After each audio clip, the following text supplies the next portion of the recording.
Welcome everyone, I'm Dr.Animaction, and this is Cartoonical Analysis.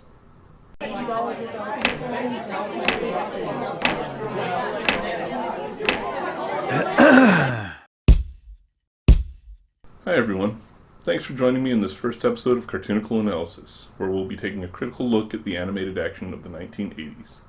We'll be doing our best to answer the hardest questions the genre ever produced using a combination of hard science and logical insight. Hardish science. There are channels that delve deep into the history and behind-the-scenes stories of some of these series, and others that look at the production values and techniques that went into creating them. Here, we won't be doing any of that. Instead, we'll be looking at what really matters about these cartoons, these properties, and these characters. So let's start doing that exact thing as we jump into our first topic. As I mentioned in my channel introduction video, and I'm sure it's been on everyone's mind since then, today's analysis is a character comparison in which we'll be trying to answer one of the most important questions about two of the 80s biggest brands. Who's the better leader, Duke or Optimus Prime? So just to get the specifics of this analysis out of the way, we'll be considering the leadership properties of each character. It's not a head-to-head fight, because the idea of a guy punching a car is dumb, and the winner in that confrontation should be obvious.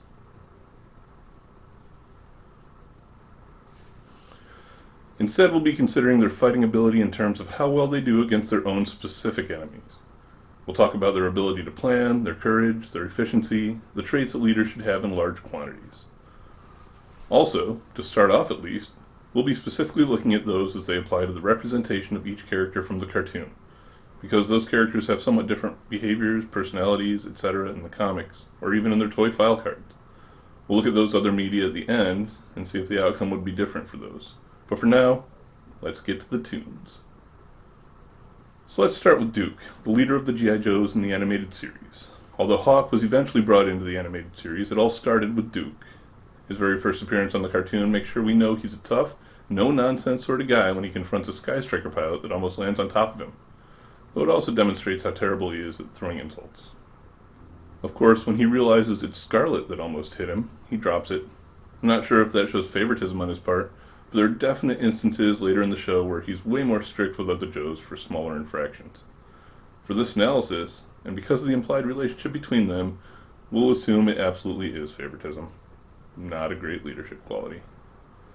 He's also seen to not be the real planner of the team, as the solutions they come up with in almost every episode are usually offered by other Joes. In terms of fighting ability, Duke excels against Cobra foot soldiers one-on-one, but can get pretty easily overwhelmed by groups of more than a couple. Sometimes, it depends on the needs of the scene, really. In the weather-dominated series... Oh, okay, before you say anything, I know the series is called The Revenge of Cobra, but come on. Anyway, he took on several at the beginning, but was taken down by 3 later in the same episode. He also doesn't do so great against any of the main Cobra characters, as he's been beaten down by Destro and Zartan at various times throughout the series. He's also not a great pilot, having had almost every Sky Striker or Skyhawk he's ever flown shot out from under him. But beyond all that, and worse than any other part of Duke's leadership, he gets captured. A lot. Like chronically. It's literally a B-plot of all 3 of the original miniseries, not to mention the Synthoid conspiracy, in which he was not only captured and replaced, but the rest of the team hardly even seemed to notice. So having said all that, we should probably look at all the things that Duke does right as a leader. What he lacks in big-picture planning ability, he makes up for in reaction and problem-solving during fights, like against the Tube Worms in the Mass Device miniseries. And regardless of how many times he's been captured, he certainly never stays that way. As I mentioned, he's a good enough fighter in most instances, but he's best with a gun. We've seen him shoot the weapons out of several Cobra Troopers' hands in rapid succession, though that may be the only animated evidence we have of this particular skill. But Duke's greatest qualities as a leader are his willingness to defer to the specialists on his team and the fact that he always leads from the front. That second one also happens to be the key characteristic that his animated and comic or toy versions share. Never let it be said that he's lacking in courage or brains, though as we've just discussed, he is lacking in several other respects. Maybe I should have looked at Flint for this list instead. Oh well. On to Optimus. So unlike Duke, Optimus was the primary and sole leader of the Autobots right up until his death in the Transformers movie. Whereas Duke was replaced in many episodes by Flint or Hawk, Optimus appeared as the lead character in almost every episode of Transformers through Season 3. So let's go ahead and talk about him, starting with his shortcomings, because that's what I did with Duke. Address the negative first. I wonder if that says something about me as a person. Anyway, Optimus loves to talk. He wants to find the peaceful solution. In real life, that wouldn't be a leadership flaw, but when it ends up with you getting duped or ambushed every single time because you're dealing with an irredeemable 80s villain, it's difficult not to think of it as one. He also possesses that least endearing of 80s hero behaviors, as demonstrated by some skewed priorities during fights. He's too self-sacrificing, which often robs the Autobots of their strongest weapon when he's knocked out or injured. And he always shows mercy in a way that has yet to backfire on him. Against Megatron and the Decepticons, these qualities over time just translated into an inability to learn from his past mistakes or an unwillingness to change. Either one isn't a good look on a leader. As for his ability as a fighter, it's said repeatedly throughout the series that he's the strongest and most powerful of the Autobots, with the exception of legendary characters like Omega Supreme, of course. Though for that being the case, he certainly does get knocked around a lot. He's been knocked out of the fight so many times over the series that it's almost like an 80s trend. It's almost like the stories in the 80s were built around the underdog comeback moment, and that Optimus is the representation of this throughout the Transformers series. Still probably didn't need to happen nearly as often as it did, though. Optimus was a real punching bag in a lot of episodes. But that being said, let's look at the good. After all, Optimus was chosen to bear the matrix of leadership, so there must have been a good reason. The main ones they cite in the series are his courage and determination. He's certainly a brave character, willing to throw himself into a dangerous path and always there to stand against the Decepticons. He's also,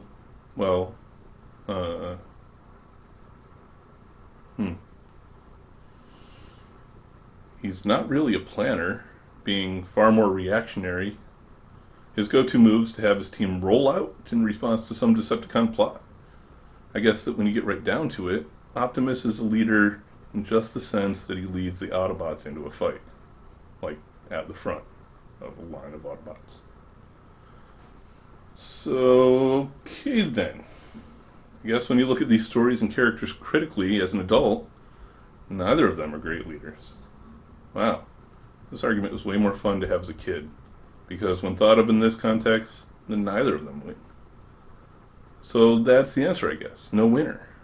I suppose the only thing we can do then is apply the childhood logic that won so many of these playground debates. Optimus wins because he can turn into a truck. But I guess at the end of the day, neither of these characters needed to be leaders because that wasn't the point of their cartoons. These shows were never really about individual characters, but rather the ideals that those characters represented.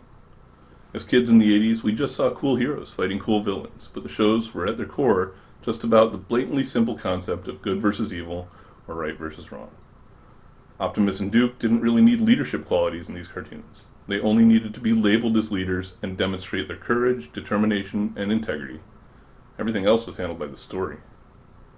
In the grand scheme, that's probably one of the things that made these shows so appealing to us as kids. The simple fact was that it didn't matter who was a better character. All it boiled down to is who was coolest, who was baddest, or who we liked the best. These stories and characters aren't meant to be compared. They're just meant to be enjoyed. But that won't stop us, or else my tenure here on YouTube would be very short. I'm going to keep doing comparisons. I just wanted to get the heavy one out of the way first. The rest will be suitably superficial, because that's how 80s cartoons should be enjoyed. When it comes to 80s animated action, the rule of cool trumps all.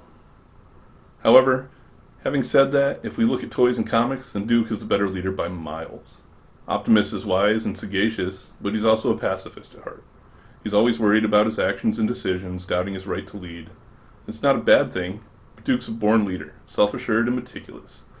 He's highly trained, has years of experience leading soldiers, and he's no slouch himself in the brains department. Across the various media, they're both certainly better leaders than in their animated version, but Duke takes this one.